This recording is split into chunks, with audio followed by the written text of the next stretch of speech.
Welcome to the Livin'Sky podcast, a show about raising connected, resilient kids in a world that often forgets what they need most. I'm Livin'Sky, a pediatric speech-language pathologist, holistic feeding specialist, and a mom, here to help you understand your child's body, behavior, and biology in a whole new way. Each episode brings you simple, practical tools to support healthy eating, development, and family connection without the overwhelm. Thanks for listening. I'm so glad you're here. Let's dive in. Welcome back to the Livin'Sky podcast. Today we have Dr. Joshua Sharp, who is a chiropractor and founder of Discover Health, where he supports individuals and families in addressing root causes of chronic symptoms. Through a holistic lifestyle-based approach, his work focuses on drainage pathways, gut restoration, environmental inputs, and nervous system health as foundations for long-term healing. He's the creator of the Gut Rescue Odyssey and host of the Discover Health podcast, where I was a guest recently. This is where we met. It was a great experience, and where he teaches practical strategies to help people move from symptoms management to true restoration. Dr. Sharp's mission is to help families understand how the body heals, remove common obstacles, and create daily habits that support lasting health. Welcome, Dr. Sharp.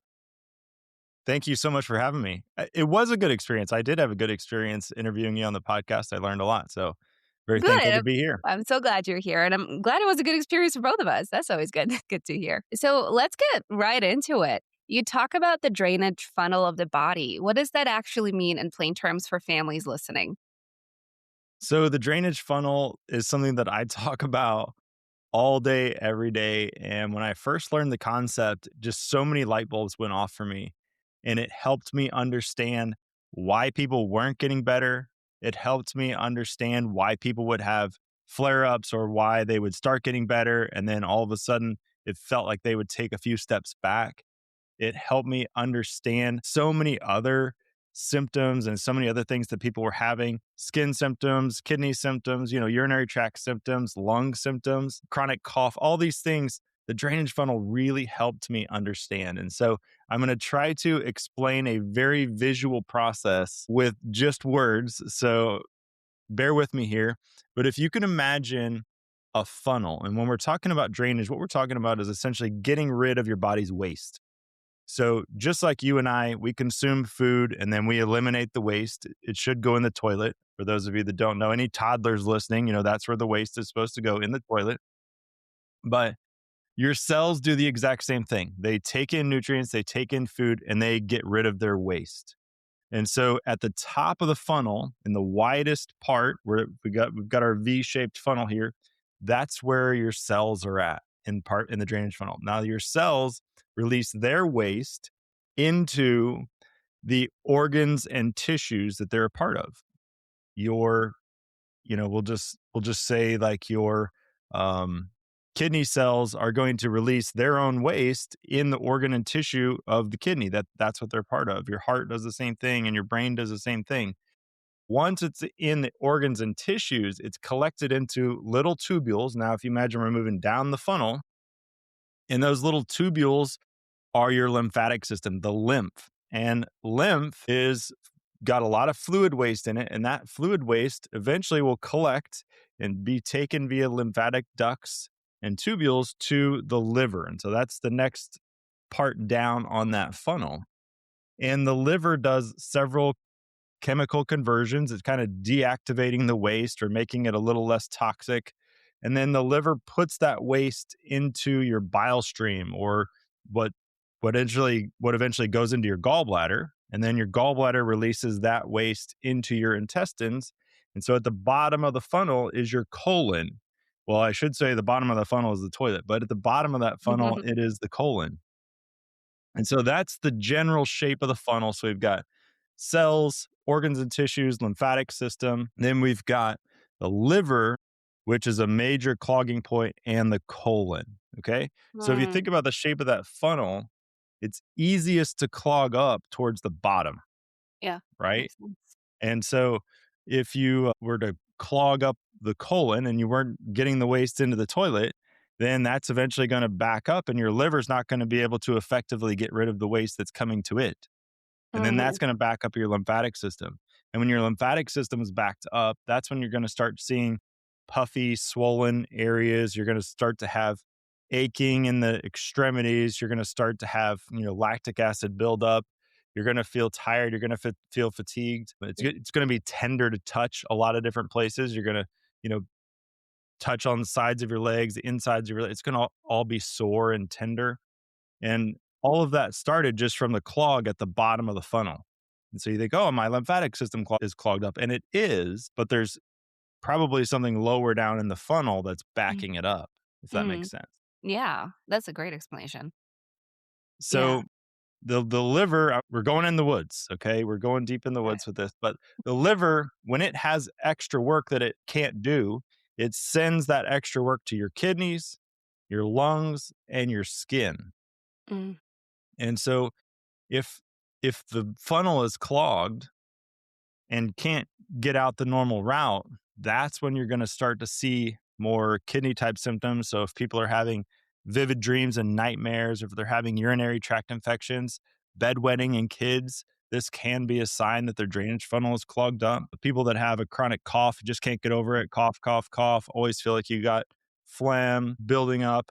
That can be a sign that your body's trying to get rid of more waste through your lungs. Or if you've Yeah. got skin rashes or itchy spots, things that just kind of pop up and stick around for way longer than you think that they should, that can be a sign that your body's trying to get rid of waste through these other means because the funnel's clogged up.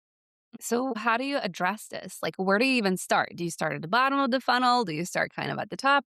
How do we help this situation when somebody is just not draining well? That's a great question. So usually, just in general terms, if we think about that V shape, the easiest place for it to get clogged is the bottom. And one of the highest impact places to start, if you don't know where to start, is the bottom. And so that's a great place to start. So, support for bowel function, we use a product from Cellcore called Bowel Mover, and it does what it says. It has worked so well for so many people. It's very gentle, but starting at the bottom of that funnel is a great place to start. And this may be a shock to a lot of pediatricians out there, but kids should be going to the bathroom more than one time a day and, two times a day, three times a day.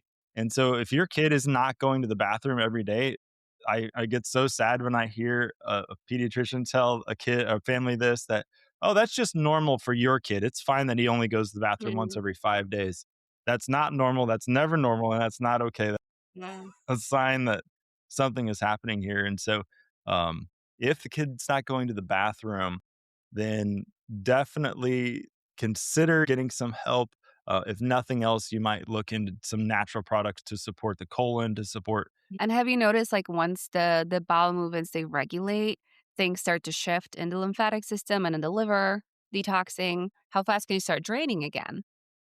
That's a great question. And it depends on the person, it depends on their overall level of toxicity. Hmm. So, to answer your question, in some people, I mean, a few days and you can start to see a big difference.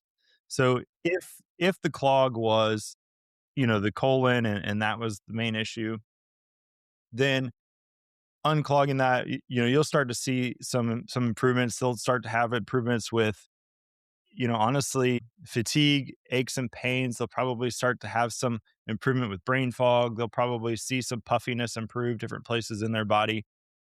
But if a week, 2, 3 weeks goes by and your bowel movements have improved in regularity and they've improved in their shape and their Yeah. consistency, but Yeah. you're still having those signs and symptoms, then there's a good chance that there's other clogs in the system, if that makes sense. Yeah, definitely. So, would that include maybe also like gut health and different things that are happening in the body that are affected that should be addressed? Absolutely.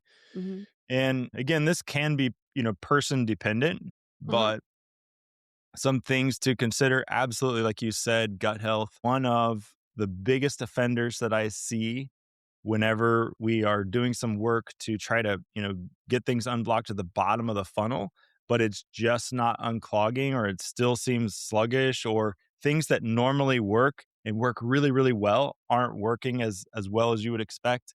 Yeah. One of the most common reasons would be parasites. Mm.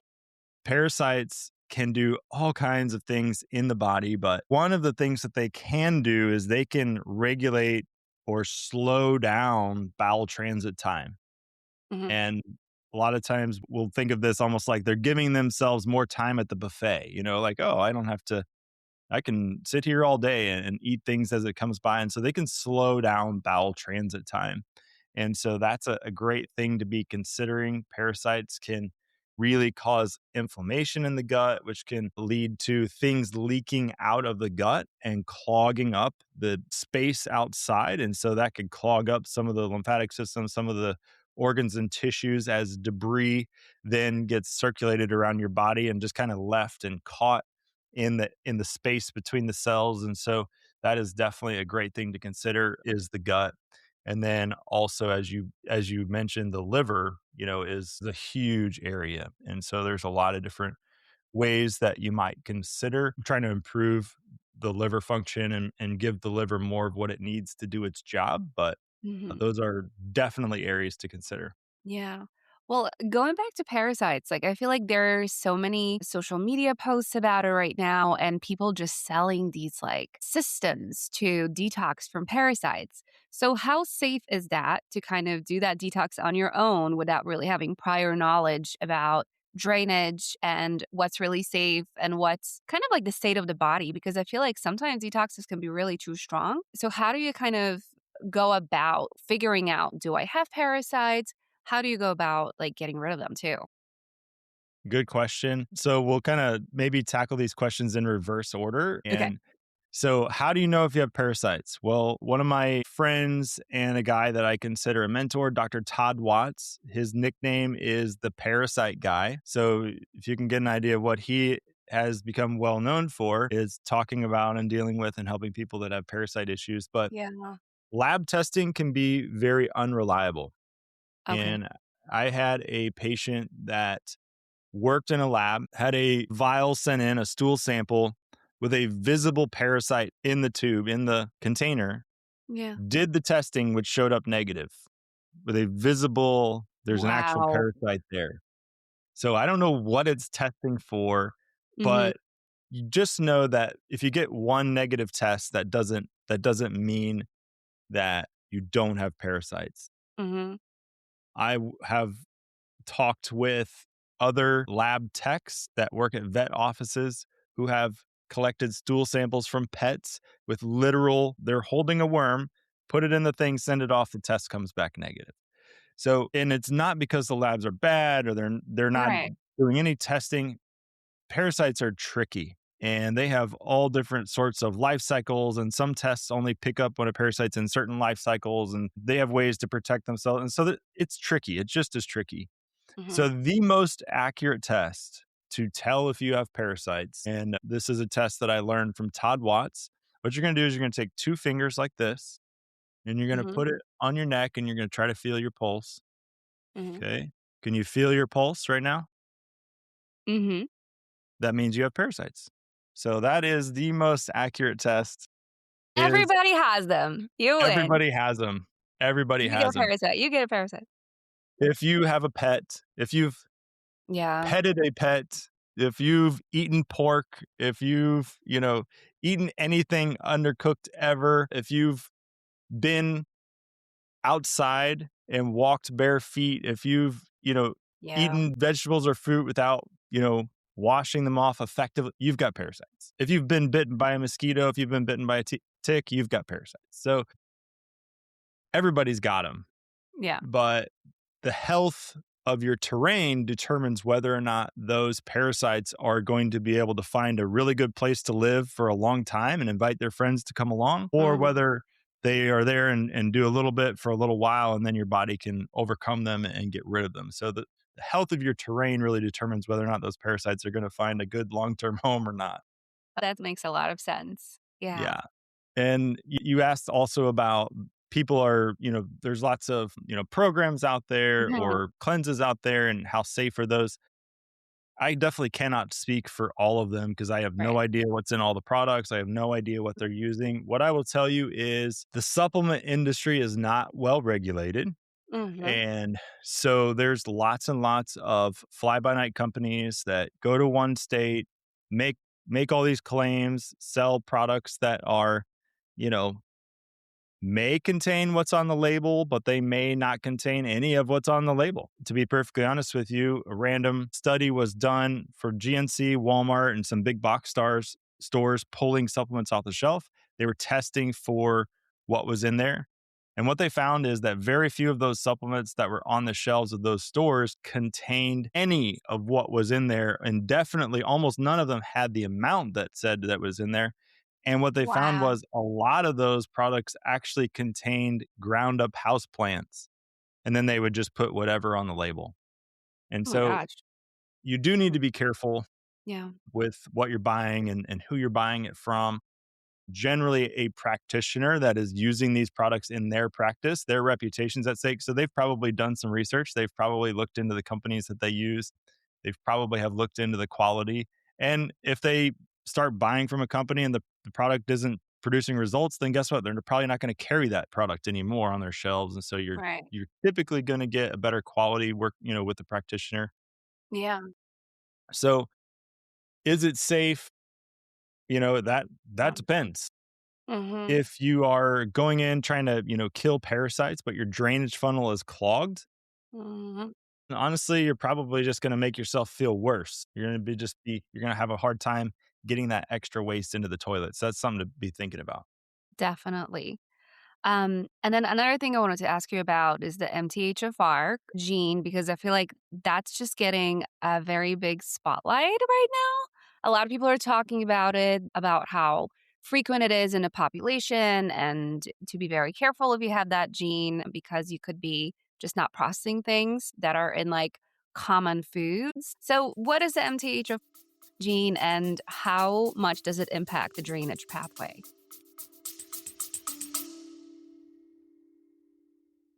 I'm a huge believer that light is one of the most powerful medicines for our kids and for us. That's why I love Bon Charge. Their blue light blocking glasses, red light therapy devices, and many other products are designed to support your circadian rhythm and help your family sleep and feel better naturally.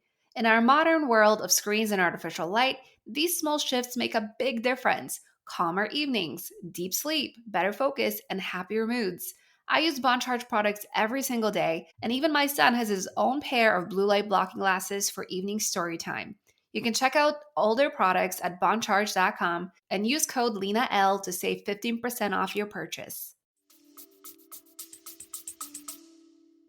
That's a good question. This is something that I used to focus on a little bit, but it was never a primary focus for me. And I assume that the reason it was not a primary focus is because I was getting results without having to worry about it.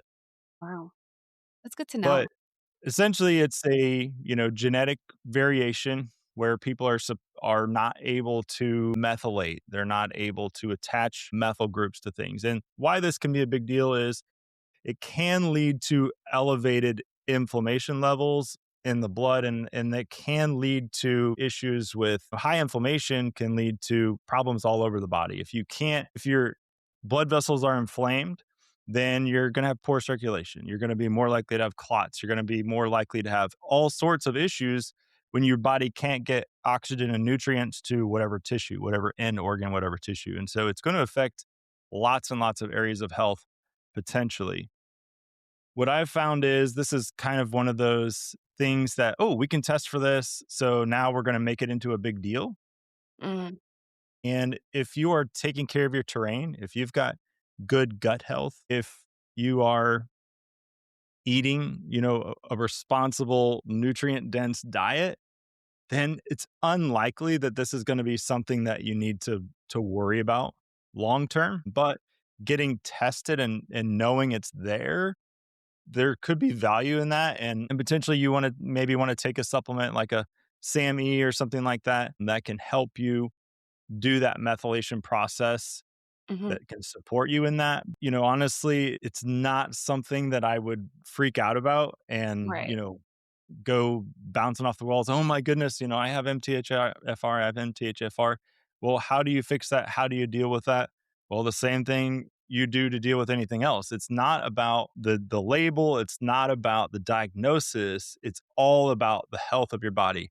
give your body what it needs to do its job. So give it nutrients, get rid of things that your body does not like, so toxins, whether that's in your environment or whether that's toxins that have infiltrated your body, get rid of those things. And then, honestly, a big thing that people don't consider very often is dealing with their stress level, having a healthy way to manage your stress. And if you're doing those things, then chances are the impact of the MTHFR is going to be so much less, and it may not be a big deal. And you can monitor it. You can continue to get your blood levels checked for homocysteine and things like that as you go, and just kind of see how your lifestyle is doing. There's other tests out there that can give you even a better picture of hidden inflammation and sources of inflammation in your body. I like to use a test called MVX Plus. It's brand new. Not many people even know what it is, but it can give you a clue if your inflammation is coming from toxins, chronic infections, things like parasites, Lyme disease, or it can tell you if your inflammation is coming from your diet or deficiencies. And so it can give you an idea if you do need to be taking something long term, some methylated B vitamins or SAMe or something like that. Oh, that's really good to know. And are you a fan of testing? Do you feel like everybody should get tested? Or if you do work on your terrain, you work on your overall health, that's good enough for you to heal for the most part? Like, where do you feel like we are, where are we at right now in this society and in this toxic kind of environment? That's a good question. This is just how I do things, and Hmm. somebody else may do things differently, and that's totally fine. If the test that you're doing isn't going to change your process, then you don't really need to do the test. If you figure out the information from the test, if it's not going to make a significant impact in how you're going to work with that client long term, then maybe it's not necessary. If the test is really, really expensive. And there's other ways where you can get similar inflammation or similar information about inflammation, sorry, then maybe you go that route and, you only do the testing if you're not able to make the change that you're looking for. And so there's just things to consider the Yeah. cost, how it would change or impact your treatment decisions. And so if it's affordable, if it's, $100 or less, then yeah, I mean, I think it could be helpful information, and it could be something that maybe as you're cleaning up your terrain, as you're working on your diet, Yeah. as you're working on your lifestyle, maybe you are taking some things to support yourself and just have that peace of mind, if nothing else. Like, okay, I'm giving my body what it needs to make these conversions to protect me from, chronic inflammation and other things down the road. So the answer to your question is not a yes or no. It depends.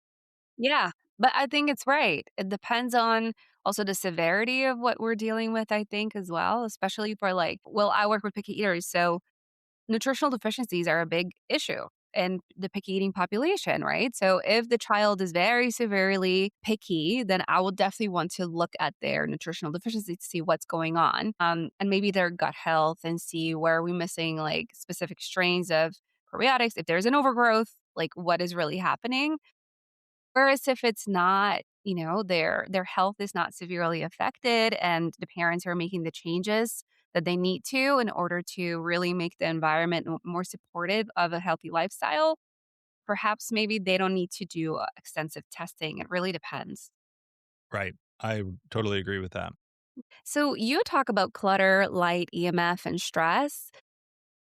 I love that conversation. I talk about it a lot as well, but I do focus a lot on light EMF and stress, but not clutter. I'd love to hear your perspective on that. Okay, so this is I'm always learning. And one of the reasons why I love having my own podcast is because I love learning from other practitioners, from people that do things differently, from people that have figured things out on their own. And so I love learning that stuff. And so this is something that I have learned over time.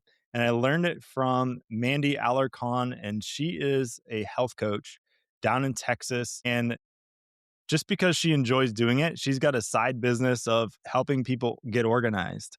But in terms of health, when you have clutter and you have little piles, as Mandy would say, that's a pile of unmade decisions. And every time you walk past that pile, whether you are focusing on it or not, or it's just like you see it in the side out of the corner of your eye, it's actually activating stress hormones. It's stressing you out. And so when you have lots of those little piles around your home, when you've got clutter around your home, it affects you multiple ways. But the way that I'm talking about right now is just it's going to actually increase your cortisol, increase stress hormone production because you've got all these unmade decisions that are just laying around in little piles. And so Mm, that was something I had never considered, but it just makes so much sense. yes. The other way the clutter can affect you is it collects dust, and that dust has all different types of, particles in there that can activate your inflammatory response and, irritate your mucus linings and things like that. And then, your body needs to and wants to have a safe place where it can rest and where it can heal. And, you think about a bird, they've got their nest and that's their safe spot. They build it high up in a tree and they build it at certain areas where they can be safe from predators, where they can be safe. And that then they can sleep. They can close their eyes and actually rest. Because if they're just on the ground, sitting on the ground, then they're open to all sorts of attacks. And so their nervous system can never be at rest. And the same thing happens if your bedroom is a cluttered space, if there's piles of laundry, if there's piles of stuff on your nightstand, on your dressers, if there's laundry on the floor or things on the floor, guess what is not going to happen in your bedroom? You're not going to feel as safe and you're not going to be able to activate healthy sleep in the way that you could if all that stuff was cleaned up, if all that clutter was gone. And so it makes a huge difference.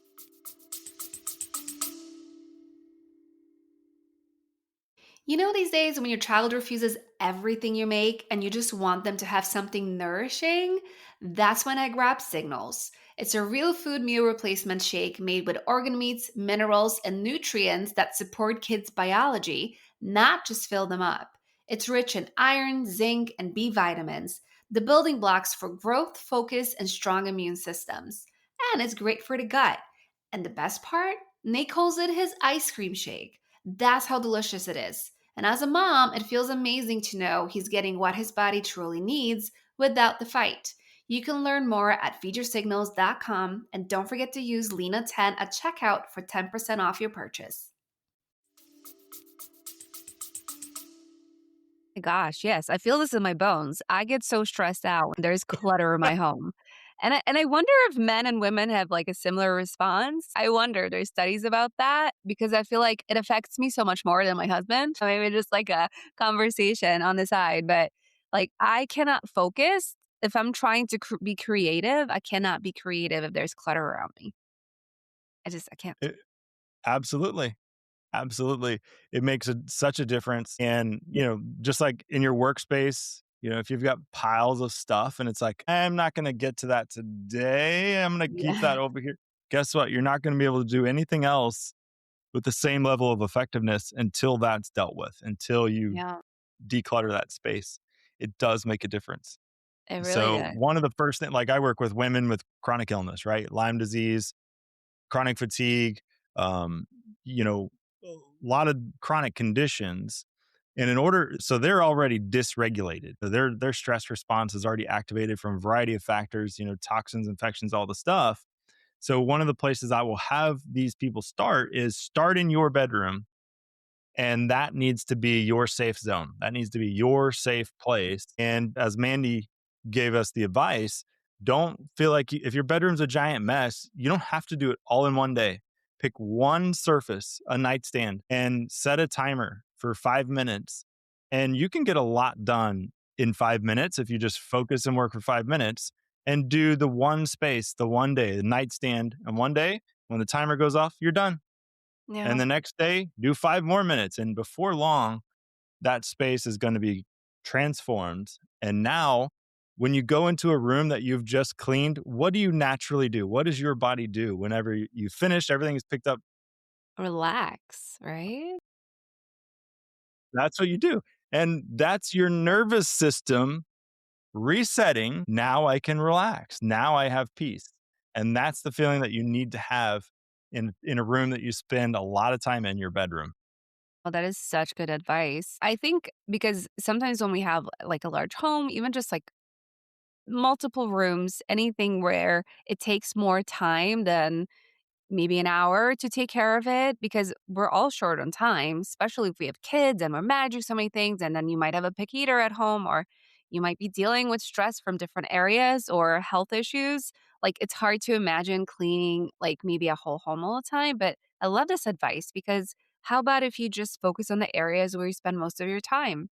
Maybe it's just the office. Maybe it's just the bedroom, whatever it is. Maybe it's your bathroom so that you can go into those places and really relax. And maybe in your bathroom, take a relaxing bath after because you have this space now where you can do it. So I love that because I think sometimes life can be overwhelming and taking it down into these little steps is just life changing. Absolutely life changing. Is Yeah. and as you wisely pointed out, the thought of having to I have to declutter my whole house, that can Yeah. add to your stress response. That's not what we want. That's not what we're going for. Yeah.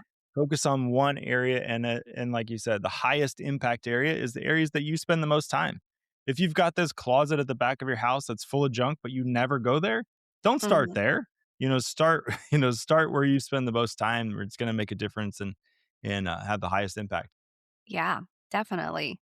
Okay, so clutter, that is great because I'm definitely gonna discuss that now with my clients because I think it's so important. Because I mean, it's so impactful in my own nervous system, and I know this, and I don't want to just go off of what I've been feeling, but I know it's like that for many different people. So I think it's an important decision. It's an important thing to take care of, but also for our kids, right? Because when we have a picky eater at home or a child who has any type of chronic disease, we want to make sure that we optimize our environment to help them heal. And clutter is definitely a big part of it, like you said, because in those piles that are gathering dust, there could be mold, there could be many different things that could be contributing to their health issues. So I do think that, considering that in your environment is just so important. Absolutely. 100% agree. And let's talk about light EMF. We touched on stress a little bit, but let's talk about the whole thing. All these different things that could be affecting us in our environment. What are your thoughts on that? And how important is this for our health? Equally as important as everything else. Yes. If you're somebody that has hormone imbalance of any kind, if you're somebody that has difficulty sleeping, if you're somebody that has chronic illness of any kind, if you're somebody that has chronic, like if you've got toxicity, if you've got swelling, if you've got brain fog, if you've got low energy, and you're not thinking about lights and lighting and light timing, then you're missing, potentially up to 50, 60, 70, 80% of the cause of your problem. You're missing it. And I know that sounds crazy, but it's not. And the more I learn about this subject, the more I recognize this is like foundational. It's Yes. not something we had to consider 30 years ago Mm-mm. or 40 years ago, because 30, 40, 50 years ago, we were not sitting in front of computer screens 8, 10, 12 hours a day. 30, 40, 50 years ago, our light bulbs, had so much less of an impact on your melatonin levels than the lighting that we use today. And I'll get into that in just a second. Mhm.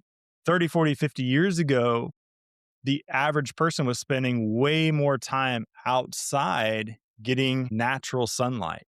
Mhm. And in today's world, which is totally different from our parents, our grandparents' world, we spend less time outside. And so that's natural information that we're getting from the sun. Your body sets its internal clocks on the position of the sun. So if you're not seeing the sun, then guess what? When your hormones are supposed to be released and the timing of sleep cycles and all that is not going to work properly because you're not getting the information from the sun passing over your head. And so that can be foundational for people. And if they're missing that component, it's huge. Yeah. So your body receives, like I said, information from the sun. And when you walk outside in the morning and the sun is coming up, then that is activating your cortisol and that light information coming into your eyeballs and hitting your skin is telling your body it's time to wake up. And then as the sun moves, it's telling different hormones and different things are set in motion based on the position of the sun. And so at midday, your cortisol is supposed to start dipping.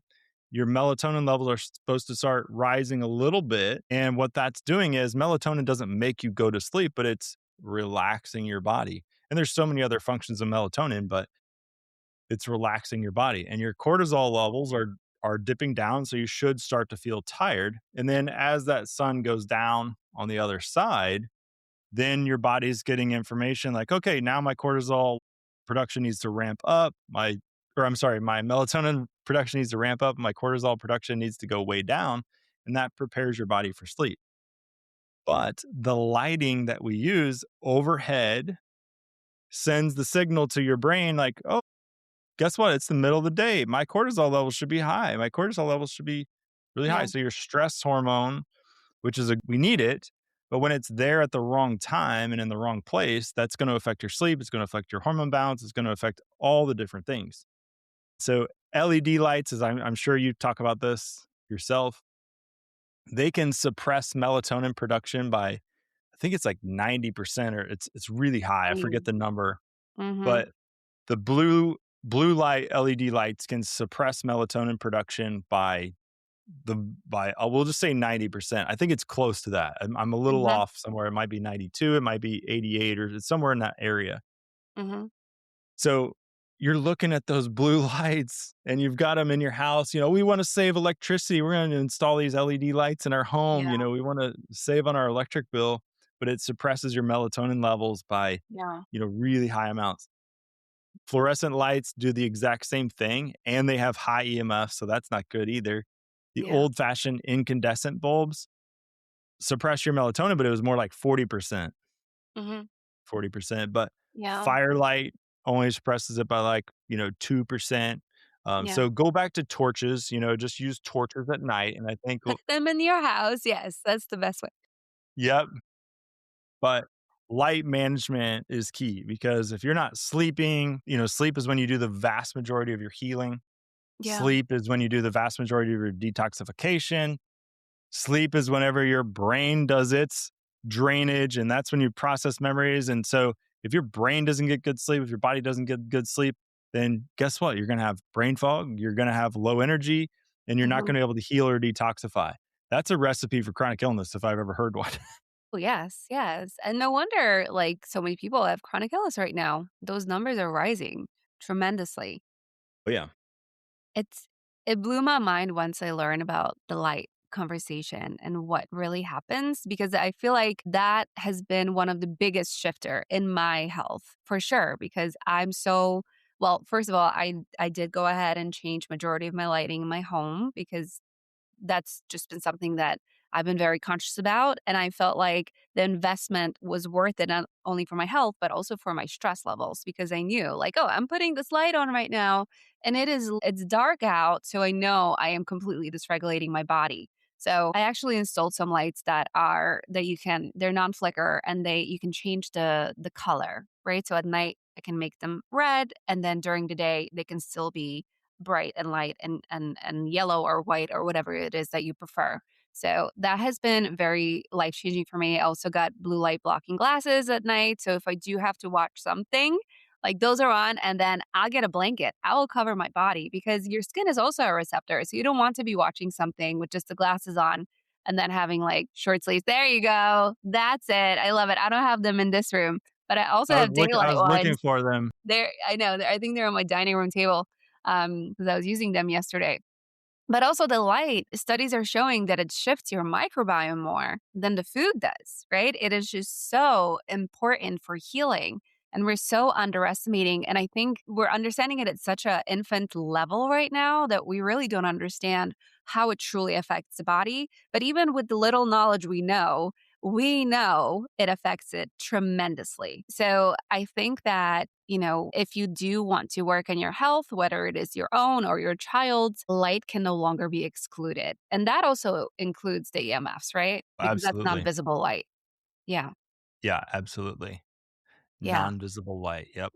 Yeah. Yeah, so there's just so many things, but I think when we hear these things, sometimes we can get overwhelmed because, like, there's so many things you need to change in the home. First, you have to work on your clutter, you have to work on your light, you have to work on maybe mitigating some of the EMFs in your home. There's a lot to consider, but it doesn't have to be done all at once. And when in doubt, go outside. That's how you start.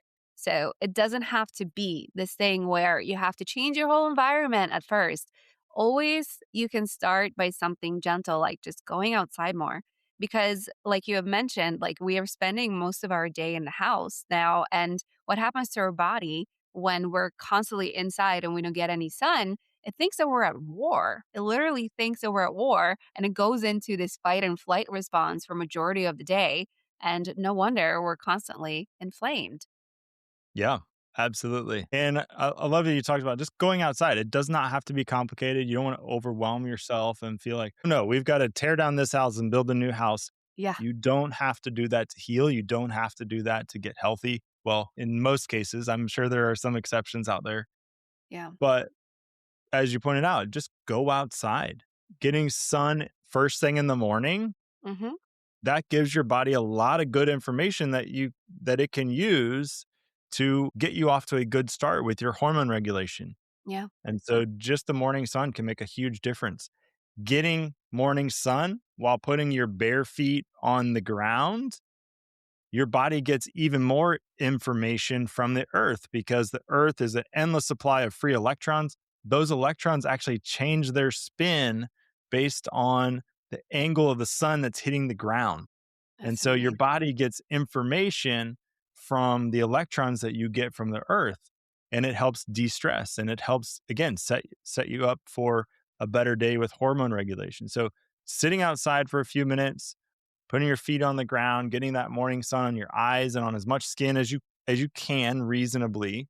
And as Yeah. you pointed out, the light management has such an impact on your microbiome, but a lot of people are starting to make sure they get sun on their belly, Yeah. directly on their belly because that's been working. They've been seeing some really impressive results at improving gut health by getting light on their belly. And so that's a Yeah. very interesting thing. It is, it is, and I think there is specific hormones or pre-hormones, some, like POMC, that can only be produced when either your belly is exposed or the area under your knees, on your legs, and I learned that from Dr. Alexis Cohen, but I cannot explain to you why or how because I don't remember, but you can definitely look up her work to learn why, but there's definitely some things that, the more area of your body you can expose, and that means no sunscreen, right? That's what we need to do, especially as it gets warmer as much as you can. If you can go in your backyard and put on a bathing suit or whatever it is, and there's even tan through ones that you can get that the sun actually can penetrate through, you know, you can be you're really going to be making a big difference in your health when you get to do that, and the more often you do that, I think. The Yeah. sun is not evil. It's not out to get No. you. Just like, water. Yes, if you get way too much water, you could drown. Okay. You could Yeah, drown. That is true, but you need it to live. And the sun is no different. You need the sun to live, to be healthy. And I love so that. don't be afraid of the sun. Don't be terrified. Most of the damaging things that, are associated with the sun are actually from stuff that they're putting in your food anyway. Yeah. So it's not the sun that's doing the damage, but Mm-mm. get you some good No. sun. Right, and you need to be responsible. I mean, if you're Fitzpatrick, skin type 1, I think I'm like a 1 or 2, so I'm pretty pale most of the year. Maybe I'm not gonna go out there and bathe in the sun for 8 hours as it comes out, right? Like, but you can build your sun callus, you can build up your resistance and your melatonin levels in your skin, and then gradually you can get more exposure as you are more used to it. Uh, Yeah, but yeah. absolutely. Yeah, there's so much more to say about this. But I do want to talk about gut health before we finish because I'm mindful of time. So, where does the gut health fit into the drainage conversation and into our health in general? Yeah, it's really throughout.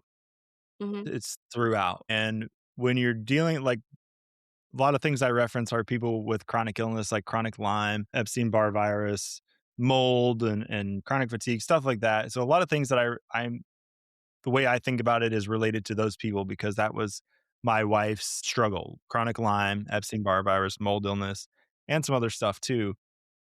And when we, focused on just killing the bug, like, oh, we just got to kill the Lyme and she'll be better. Okay, now we just got to quote unquote kill the virus and she'll be better.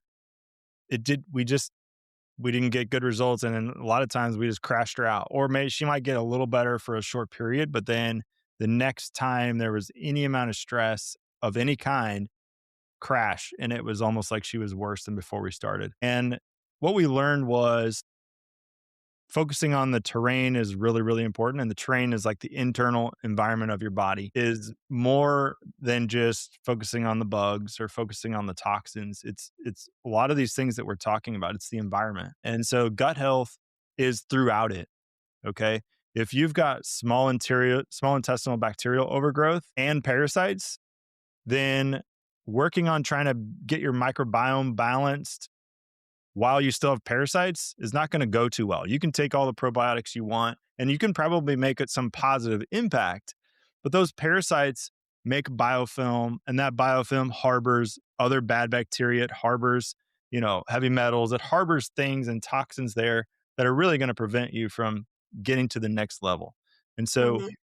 it kind of depends on the person, but throughout, working on cleaning up the gut. Part of cleaning up the gut is detoxifying some of these environmental toxins that are weed killers like Roundup or glyphosate or some of these other, honestly, microbe killers, antimicrobial killers. These things get stuck in your body and they can stay there long term. And so, you can take probiotics, you can, take prebiotics and, all the stuff. You can change your diet and that's a great thing. And it's a very impactful thing. But if you don't get rid of the toxin that's trapped there, that's causing weak collagen, so your guts are more stretchy than they should be, then healing from leaky gut, you're always going to be limited there. And so working on the gut is throughout your process. It Mhm. starts with making sure that you're getting poop into the toilet. If you're not getting poop into the toilet, you're going to really, really have a hard time. It also starts with binding and collecting the inflaming byproducts from parasites and bacteria. They release crud, and if you bind that up so it can't interact and inflame and irritate other things along the way, you can really do yourself a lot of good and activate some healing potential even before you deal with parasites. So making sure the bottom of the drainage funnel is open, binding up some of that crud is a great idea to start with.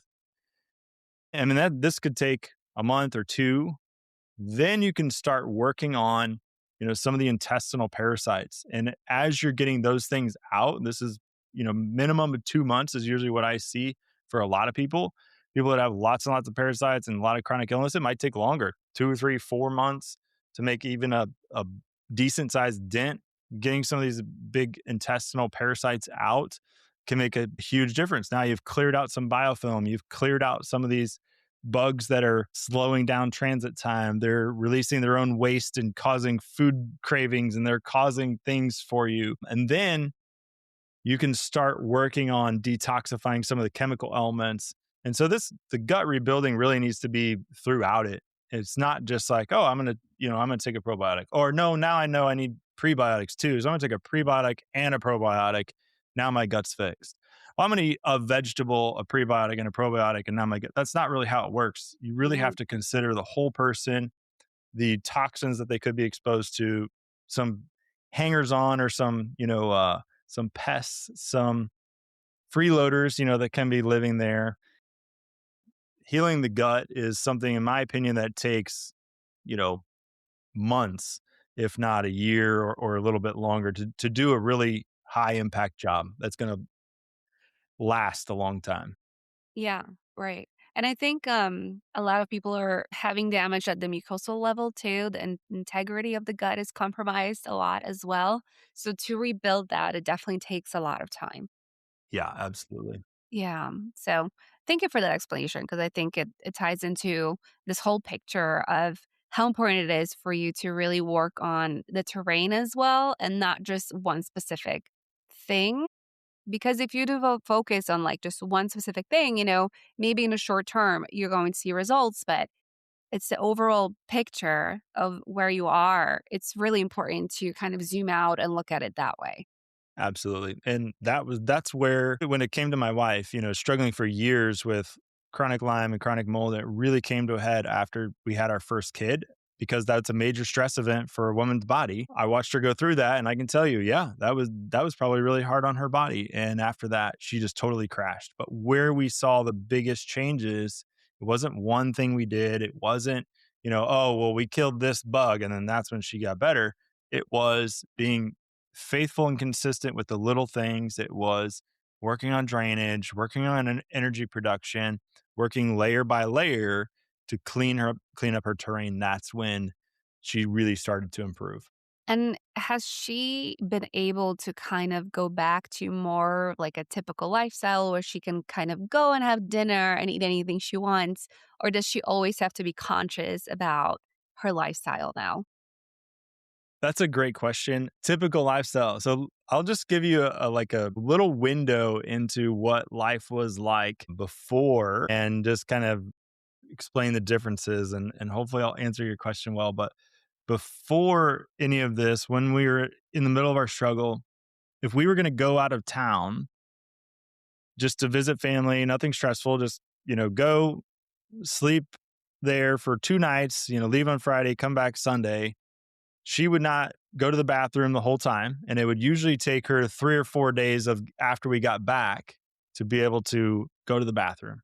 And as we just talked about the drainage funnel, that just Mhm. piles everything up and backs everything up. Then it would take another week, 2, 3 weeks for her to recover with energy. And so she would be in bed for, a couple of weeks and just forcing herself to go because she felt so bad, such bad brain fog. She was literally having to use the walls to walk around. She was so weak. And it would be something just as simple as going out of town for the weekend. Yeah. And so you mentioned like just eating differently or whatever. And so, yes, there's a lot of things now that she's able to eat and consume that we don't have to like worry about. Okay, is this going to crash her out for two Yeah. weeks or 3 weeks? But also, she makes different decisions now about what she eats because if you just keep eating the same foods that led to, at least being part of the cause of your problem to begin with, guess what? You're just going to lead yourself right back to the same place. And so That's true. we don't want to go there and she doesn't want to go there again. And so now we're able to travel. She's able to Mhm. exercise, something that we literally never thought she was going to be able to do was exercise. Any amount of exercise and she would be crashed out. She's able to exercise. She's a, we can, go on vacation and she goes to the bathroom and is able to participate in the whole vacation and is able to do the things and hike and all the stuff. And so it's totally different. Thank you, Lord. I'm very thankful for where we're at Yeah. now. Wow. What an incredible story. I'm so happy she's doing so well. That's Me great. too. But oh, I'm sure. But like it just also brings to attention like how sick an individual can get from even mold exposure or Lyme or environmental factors that oftentimes it's not something so overt or it's not a diagnosis where people are like, oh my goodness, like cancer, right? It's a chronic Mhm. disease that is just so impactful, but it prevents you from functioning normally in your everyday life. And it is so important to be mindful of that, that people are struggling, even if they don't have like a very big diagnosis where, it would kind of implore us to be more mindful and more helpful, right? Absolutely. Moms are amazing. I'm so thankful for moms Hmm. because moms put everybody else first in general. Not every mom does that, but moms are so good about sacrificing for others Hmm. and putting others' needs ahead of their own, and that's great. But moms will just push through symptoms like brain fog. They'll just push through fatigue. They'll push through gut issues. They'll just keep pushing because I think a lot of times they feel guilty about taking the time to work on themselves, to Hmm. take time out to de-stress. They feel guilty about that because they feel like, well, if I don't do, all the list, then it's not going to get done. And my family needs me and I have to do all these things. And so Mhm. they worry about that. So there's a guilt trip there. But so many moms, what I found in practice is I call them Lyme zombies. They have no idea that they have Lyme disease. They just think, well, I'm just tired and I'm just fatigued and I'm just kind of run down just because I don't, I've got stress in my life or whatever. But then you find out like, no, you've got chronic Lyme. And what do you know? You've got mold illness. And they've just been pushing through. They have no idea. They don't have a diagnosis. They're not seeking a diagnosis because they've Mhm. gotten good at ignoring their body and just pushing through. So I Yeah. think there's a lot of moms out there that are, Lyme zombies or mold zombies. They have no idea that they're afflicted, that they're Yeah, affected. right. So it's sad. No, it's sad, and it's true. I think it's the mindset is, like, especially with social media and, like, the comparison out there that you want to be that good mom that takes care of everything, and oftentimes that does come at a cost of your own health, so I'm glad you pointed that out. Okay, so I like to end every interview with just one piece of wisdom to parents who want to raise healthier and more resilient children in today's world. What would it be? One piece of I advice. know, it's, like, so hard sometimes. Okay. One piece of advice. Mhm, Okay. So I'm going for impact here mhm, and I'm going for simplicity here. My one piece of advice would be, I don't know how to phrase this really well. My one piece of advice would be to pay attention, to pay attention. And what I mean is, we're very distracted as a mhm, culture. We've always got a TV on, we've always got, music on, or we've always got something that is occupying our minds and occupying our focus. mhm. And very seldom are we actually present. Very seldom are we just where we are. When you are present and you are where you are and you're, paying attention, or we'll just say aware, you're much more likely to notice your kids, to communicate with your kids, to communicate and engage with your spouse. You're much more likely to smell your food, activate enzyme production in your digestive tract. You're much more likely to taste your food as compared to just wolfing something down. And so when you're aware and when you're mindful, it's going to improve your digestion. And when you improve your digestion, that's going to reduce inflammation. It's going to improve your gut health. It's going to improve your energy levels. When you're aware, when you're paying attention to your environment, it actually de-stresses your nervous system. Mhm. It's you're noticing the birds, you're noticing the smells, you're noticing the wind. That actually de-escalates your fight or flight response. And so my one piece of advice would be to be aware, to pay attention. I love that. That is a mic drop moment at the end there. It's just so, so important. Well, Dr. Sharp, thank you for being here. If anybody wanted to connect with you, where can they find you? Great question. Thanks for having me. I really enjoyed it. It's been a good experience. So, our website is www.discoverhealthfm.com. FM stands for foundational medicine. So, discoverhealthfm.com. Our Instagram is at discoverhealthfm. And you can find, you can find some clips of Lena there. They're going to be coming out soon. I think at the beginning Yeah, of March, they're going to be coming out. cool. So you can find clips of her there. And then we have a YouTube channel as well, and it's at Joshua Sharp Discover Health on YouTube. And that's where my podcast lives. One of the places my podcast lives. And so you can see longer content with Lena in it. Because I know you guys you just can't get enough of her. So sweet. Well, thank you. I'm sure people will be reaching out because the work you're doing is just so transformational and so foundational, which everybody needs. Thank you for being here.